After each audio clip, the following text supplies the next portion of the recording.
There comes a quiet moment when the keys rest untouched and the world feels slightly farther away.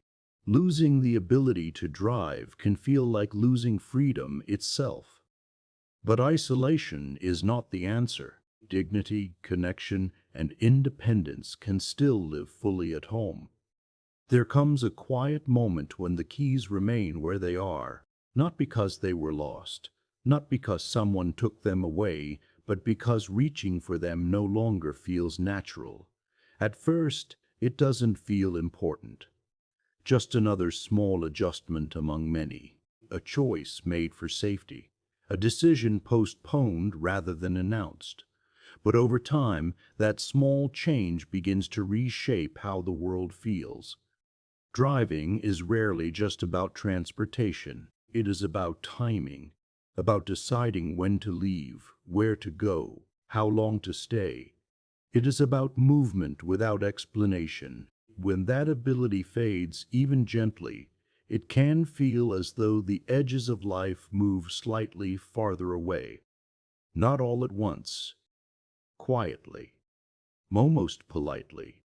Many people tell themselves this is temporary, that they will figure something out later, that staying home for now is sensible. After all, there are fewer places to go these days.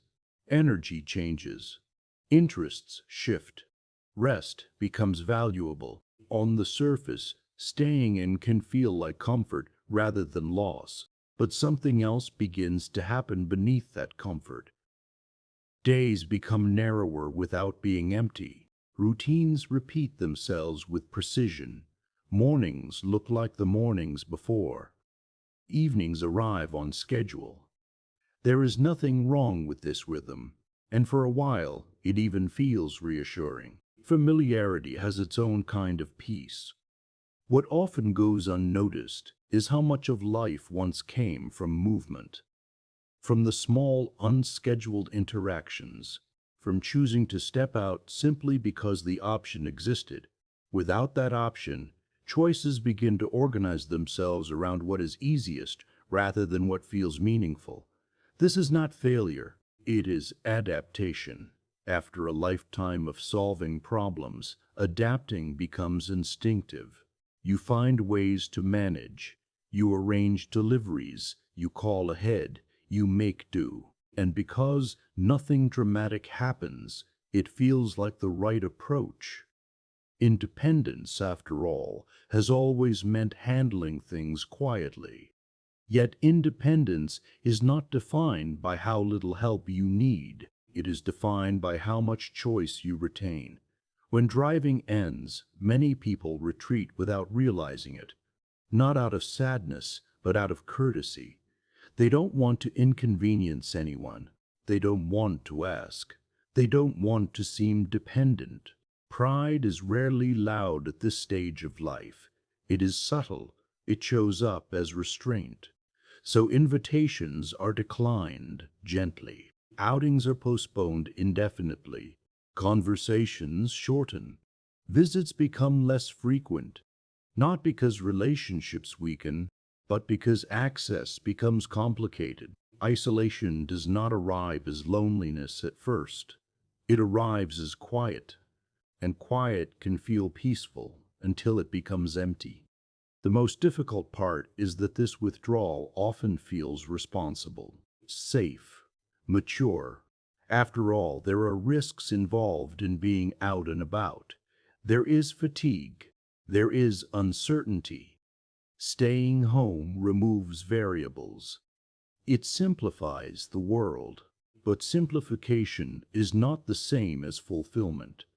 Over time, the absence of stimulation begins to register in subtle ways. Attention drifts more easily. Motivation softens. Days pass without much distinction. The mind, which once responded to novelty and interaction, now works harder to stay engaged. This is when many people begin to believe that life is naturally shrinking, that this narrowing is simply what aging looks like. They accept it without protest, because acceptance has always been a strength. But acceptance does not have to mean withdrawal. There is a difference between respecting limits and surrendering to them. Driving may no longer be possible, but that does not mean the world must remain outside. Independence does not disappear when mobility changes. It simply requires a different shape. The home, once a place of rest between journeys, becomes the center of life. And that shift holds opportunity, not just constraint. Bringing the world inward begins with intention, not force, not obligation. Intention, connection does not require constant movement. It requires continuity, regular voices, shared moments, predictable touch points that remind the mind it is still part of something larger. A phone call at the same time each week becomes an anchor. A neighbor stopping by for coffee becomes a ritual. A delivery person who knows your name becomes a familiar presence. These moments may seem small, but together they create texture. Technology, when approached gently, can also soften the distance, not to replace human contact, but to supplement it. Seeing a familiar face on a screen, even briefly, can restore a sense of participation. It reminds the mind that relationships continue, even when logistics change. Purpose matters as well.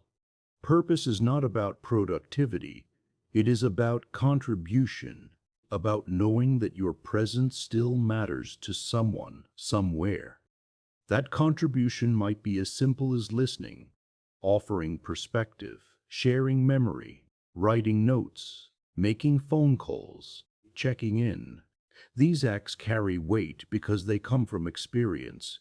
Independence is preserved when days still feel chosen, when routines are shaped deliberately rather than imposed by limitation. Asking for help is often the greatest obstacle to this transition, not because help is unavailable, but because asking feels like crossing a line drawn decades earlier when self-reliance was essential. But reliance and dependence are not the same. Allowing someone to drive you does not erase your autonomy. It preserves it. Accepting assistance does not diminish dignity. It sustains it. Relationships deepen when support flows both ways. Others are often grateful for the opportunity to help, even if they do not say it directly. Allowing that exchange strengthens connection rather than weakening it.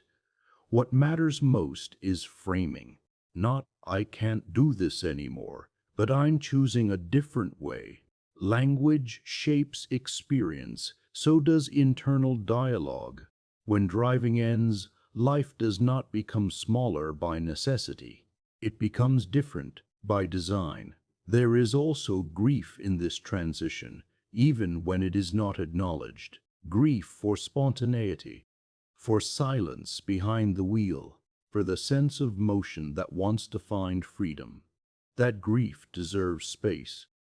Ignoring it does not make it disappear. Acknowledging it allows it to settle. Peace comes not from pretending nothing changed, but from honoring what did. At home, comfort can evolve into engagement. Reading deepens. Creativity returns. Hobbies once postponed find room again. Conversations lengthen. Time slows in a way that feels intentional rather than restrictive. The home becomes not a boundary but a base. Some days will still feel quiet. That is not failure. Quiet has value. The goal is not constant activity, but meaningful presence.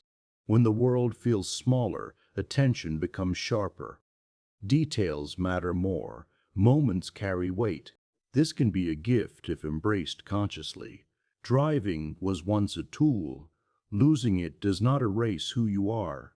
It does not remove your voice, your mind, your influence. Those remain intact. The measure of a full life is not how far you travel, but how deeply you live where you are. Staying connected requires effort, but not strain. It requires permission. Permission to ask, to accept, to adjust, to redefine independence on your own terms. Life after driving is not an ending, it is a redirection. And redirection, when chosen thoughtfully, can lead to a quieter kind of freedom, one built on steadiness, on clarity, on relationships that endure beyond logistics. The keys may rest where they are, but life does not have to stop moving. It simply moves inward, where meaning still waits.